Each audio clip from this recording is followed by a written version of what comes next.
Hi, and welcome to this new episode. And maybe you are wondering how to get a more powerful singing voice so that you can sing those powerful diva songs without feeling tension or hoarseness in your voice. Well, in this episode, I've got you covered with 5 ways to get more powerful when singing so that you can sing those diva songs easily and effortlessly. So let's dive into it.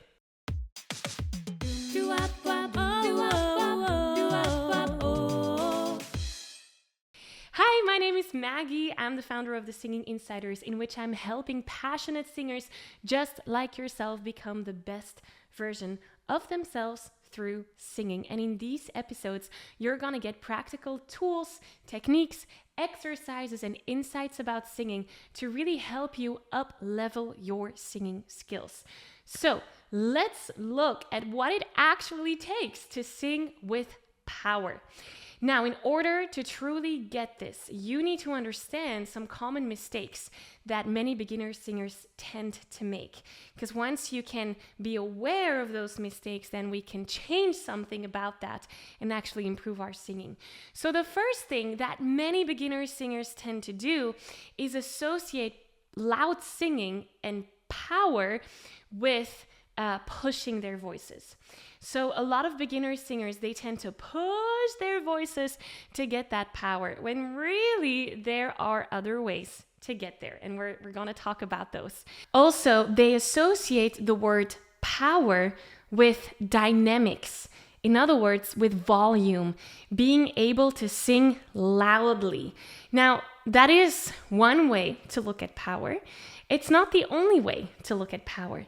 Power can also mean be in your power, being confident when you're singing a song, knowing what your intention is. That can be very powerful as well. So I can sing a song with a lot of power without necessarily adding volume. Does that make sense? We're going to talk about that later today too as well. Also, what many beginner singers tend to do when it comes to power is to only sing with power.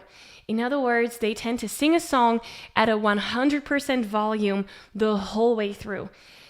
And that's not always the most efficient way to sing because, first of all, it could tire you out pretty quickly. If you're singing a song, screaming from the beginning till the end, and you have to sing that song maybe 5 or 6 times over, that might be very tiring for your voice. So that is one thing that is not the most efficient thing. But also your listener. We need to think of the listener. If you have to listen to someone scream for 4 minutes, that's not always the most nice thing to do. I mean, there is way more power in building up your dynamics. So for example, you're starting at a volume of 20%, then you're building it up to 40%, to 80%, then back down to 40, and then you're going to 100. That is where you give your listener the goosebumps. And that's where I want to get you today. So once you're aware that you might be making those mistakes, like associating power with volume, or pushing your voice in order to get to that volume, or singing at high intensity level all the time, once you notice that for yourself, we can change that. And that will allow us to grow into the world of the trained singer. And the trained singer, that's where I want to get you. Because a trained singer will play with the concept of power. A trained singer knows that power is, yes, in your voice, but also in your presence on stage, for example. Also in your intention, in your storytelling, in your confidence. That's all power. A trained singer will also get a powerful sound by applying the right vocal techniques, not necessarily by pushing the voice all the time. And a trained singer will play with volume. So I talked about dynamic variation earlier. That's what trained singers do. They tend to start somewhere and then build up to a climax in the song and then maybe build down so that we can, feel the storytelling of a song. And it's kind of like this idea of running a marathon. If you would run a marathon, I'm sure you wouldn't start off with a sprint and spend all of your energy in that first hour or in that first mile or kilometer. There's a good chance that you want to keep your energy for the end of the race. And the same thing applies to singing. We want to keep our energy for that climax. We want to keep our energy for that moment where we get to 100% volume. And the trained singer does that effortlessly. So, how do we get to that world of the trained singers? Here are 5 ways to get a more powerful voice. Number 1, vocal cord closure. What I mean by that, when we're singing, as you might know, we have 2 vocal cords coming together and vibrating. And the act of those 2 vocal cords coming together and vibrating produces sound. Now, sometimes many singers, they tend to sing with a breathy voice. And let me give you an example. Well, today we're going to work with a nice song actually, Save Tonight by Eagle Eye Cherry, so that we can practice what you're learning. So the little piece of the song that we're going to work with today goes like this. Save tonight and fight the break of dawn. Come tomorrow, tomorrow I'll be gone. And we're going to put into practice what you learn in those 2 sentences. So if you don't know the song, go back a few seconds and re-listen to what I've just sung. The idea is that you can sing along with me so far. So I'm going to assume that you've done that you rewinded this episode to go and listen to those 2 sentences again, and that you can sing along with me. So let's do that first. Sing along with me to see whether you know the melody and rhythm well enough. And then we can apply the different techniques to it to add more power to your voice. Okay, 1, 2, and save tonight and fight the break of dawn. Come tomorrow, tomorrow I'll be gone. Beautiful. We're gonna work with that. So, number 1, I said vocal cord closure. We want the vocal cords to come together. What many singers do is sing with a breathy voice. That kind of sounds like this. Save tonight and fight the break of dawn. Now I'm exaggerating, obviously. But that, when you hear that sound in your voice and you hear that breathiness in your voice, that means that the vocal cords are vibrating, but they're not vibrating together. So we want to bring them together. And one thing that can help us bring the vocal cords together is using a glottal onset. This is one technique of many that you can discover. And in the Singing Insiders, our membership for singers, we do go over all those techniques. If you're interested, check the description down below for the link. But I don't want to teach you all of them right now because there's many others. So I'm going to give you the one that is oftentimes the most efficient one for many singers, which is the glottal onset. What is a glottal onset? So the onset is how you start a sentence. And there's many different ways to start a sentence. You can start singing with breath, ha, or you can start singing with a glottal onset, which would be ah, ah, ah, ha. Do you hear the difference? So we want to have that glottal onset, and we're going to try and put that on different parts of that sentence. For example, save tonight and fight the break of dawn and fight, glottal onset. Come tomorrow, tomorrow I'll be gone, glottal onset. Instead of save tonight and fight the break of dawn, and do you hear the difference? And hen. So try and play with that glottal onset for now. 1, 2, and save tonight, glottal, and fight the break of dawn. Come tomorrow, tomorrow I'll be gone. Nice. Now, in terms of power, did this exercise give you more power or less power? And we're just assessing. There's no right or wrong. The ways that we're gonna go through today are just they're tools, they're techniques that you can use, and it's up to you to find the one that resonates most with you and has the most impact on your voice. So is it the glottal onset? Maybe it is, maybe it's not. On a scale from 1 to 10, I'm inviting you to rate yourself. So 0 would be that you did not have any power at all, and 10 would be that this helped you get a lot of power in these 2 sentences. So what is true for you? Write it down. While you do that, let's go to number 2. So glottal onset was number 1. Number 2 to add more power in your voice is adding twang. Twang, again, there's a whole a whole world that we can dive into when we're talking about twang, but really it's imitating a witch. Wah, wah, wah, wah. And twang will actually help you get that vocal cord closure as well without having to push your voice. So it's going to allow you to add power without straining. So let's try and do that. We're going to add twang in those 2 sentences. So first, let's activate the twang. Give me a wah, wah, wah. And it has to sound awful. It doesn't have to sound pretty. That's the whole idea of twang. Let's try that together. And safe tonight and fight the break of dawn. Come tomorrow. Tomorrow I'll be gone. Nice. Now, I know twang doesn't sound pretty, and that's okay, because that's the next step. Once we have activated the twang, we can then play with how much twang we're adding. Right? So now I've maybe added 90% twang, and I can go to 70%. Safe tonight, fight the break of dawn. There's still a little bit of twang, but it's not as sharp as it was before. So for now, we're not there yet. Like, that's the next step. For now, we're just assessing, does twang help me? So on a scale from 1 to 10, how powerful was this? Like, how powerful was your singing when you added twang? Give yourself that score. No judging. We're just assessing. So we had the glottal onset. Now we have twang.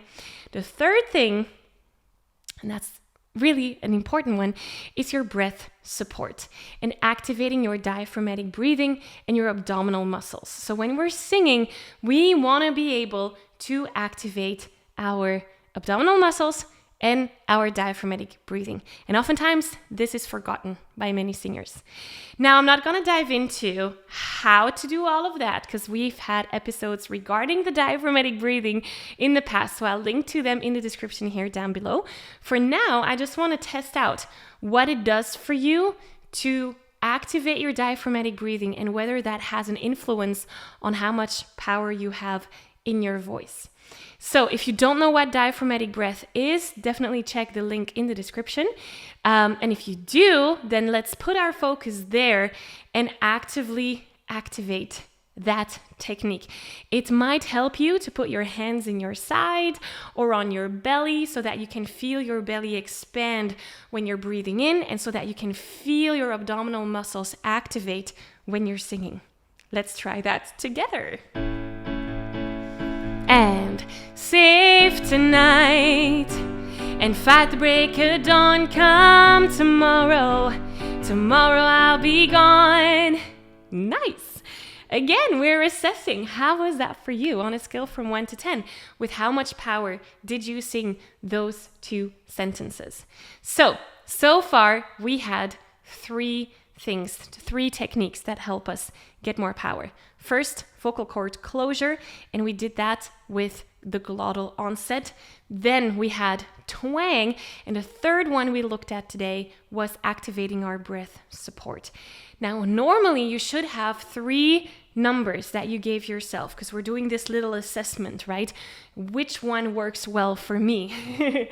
And if you already find value in these first 3 techniques, please hit the like button down below. Don't forget to subscribe to this challenge, and let's continue, because the most important technique is actually coming up. So let's finish and bring this home. Number 4 in our techniques to get more power is to activate mixed voice. Now, I'm talking about mixed voice all the time because it is such an important technique to master. Mixed voice is combining 2 worlds. We're combining the world of chest that gives us power, and we're combining the world of head voice that gives us range and height. So can you see that the only way to sing high notes, which is activated by our head voice muscle, with power, which is the responsibility of our chest voice muscle, is to actually combine those two muscles together. That is your mixed voice. And that's the most important technique to master, because once you have that, the sky's the limit. You can do anything. You can sing high notes, low notes, all the notes in between, powerful, quietly. There's so much that opens up once you master that mixed voice. Now, I'm going to be talking about how you can do all of that and train your mixed voice a little bit later in this episode, because this is a very important conversation to have. But before I do so, I want to move on to number 5, which is confidence. So we've had the glottal onset technique, we've had the twang, we've had the breath support, we've had the mixed voice. This last one really is how your intention is when you're singing. So the intention that you have when you're singing a song will influence your sound. If you're singing a song scaredly, you might find that you're shaking when you're singing, or that you're doubting yourself, so that will reflect in your sound. If you're singing a song with 100% confidence, can you imagine how your sound would sound like? This is a trick that I oftentimes use in my choir. So I'm a choir director, and when we first learn a song, it sounds a little bit doubtful for many singers. And then I say, imagine that you've been singing this for 10 years and that you're super confident about what to sing and how to sing it. How would that sound like? And then we're doing the song again, and the volume like just goes up, and it's such a different sound. So let's try and do that. We're gonna sing it one last time, and I'm inviting you to imagine that you have been singing these 2 sentences your whole life, and you know exactly what you can do to sing them with power, conviction, and happiness. I was gonna say, let's take happiness, because singing makes you happy, right? With confidence. Let's do it. 1, 2, and safe tonight, and fight the break of dawn. Come tomorrow I'll be gone. Beautiful. Now, on a scale from 1 to 10, how powerful was your voice in this example? So we've assessed ourselves. So hopefully you have now 4 different numbers that you can pull from. And hopefully you've identified which technique for you is the most efficient one. Is it the glottal onset? Is it adding the twang? Is it the breath support? Is it activating the mixed voice? Or is it your intention when singing and feeling that confidence when singing? Now, I told you earlier I would come back to the idea of mixed voice, because as you can see, it's really a matter of using the right vocal techniques in order to experience that vocal freedom that we talked about, so that you can sing the high notes, sing the low notes, and all the notes in between. And mastering your mixed voice really is the only way to do that. So here's what we're going to do. Now that you have identified which technique helps you the best, we need to move on to mastering this mixed voice technique, because I can teach you all the techniques in the world. If that mixed voice is not mastered, there's no point in even moving forward. So I've queued up the next episode explaining for you exactly how to use and train this mixed voice technique so that you can extend your range, sing those high and low notes and all the notes in between. This is the next logical step to continue this conversation. I will also link to that episode in the description here down below. So go click that link, and I'm looking forward to see you there so that we can keep this conversation going. And thank you so much for having been here today, for having been on this episode today together, and I'll see you next week. Bye.